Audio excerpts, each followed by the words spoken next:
अमचन music की शानदार प्रस्तुति।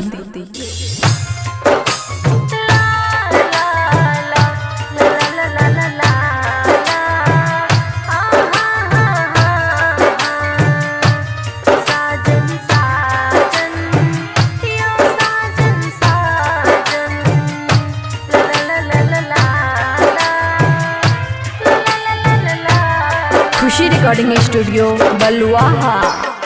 आहा से प्यार करो, सोलो हो सिंगार करो, आहा से प्यार करो, सोलो हो सिंगार करो। करवा चौथ के हम व्रत हर बार करो। हमर बिंदिया, हमर काजल, हमर चूड़ी, हमर कंगन साजन साजन, ये साजन साजन साजन साजन, यो साजन साजन। DJ good Madhubani, DJ good Madhubani, साजन साजन, यो साजन साजन।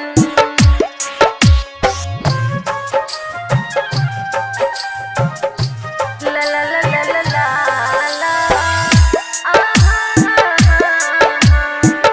खुशी रिकॉर्डिंग स्टूडियो बलुआहा। जब तक सूरज चांद रहते साजन साथ निभाब।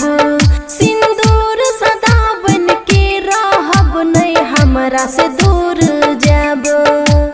हाँ हाँ ला ला ला ला ला ला। जब तक सूरज चांद रहते साथी साथ निभाब। सिंदूर सदा बन के रहब, नहीं हमरा से दूर जाब। हमर जीवन, हमर तन मन सब आहा पर अर्पण साजन साजन, ये साजन साजन साजन साजन, यो साजन साजन। डीजे गुड मधुबनी, साजन साजन, यो साजन साजन। ला ला ला ला ला ला ला ला ला ला।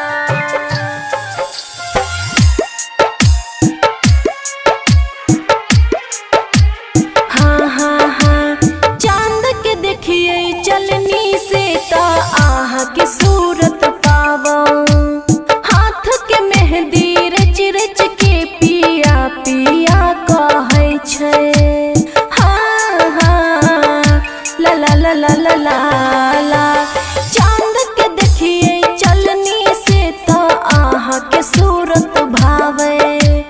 हाथ के मेहंदी रच रच के पिया पिया कहै छै।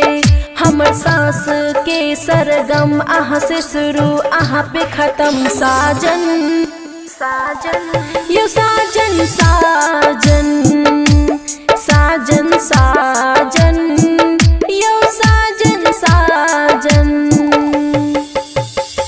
खुशी रिकॉर्डिंग स्टूडियो बलुआहा।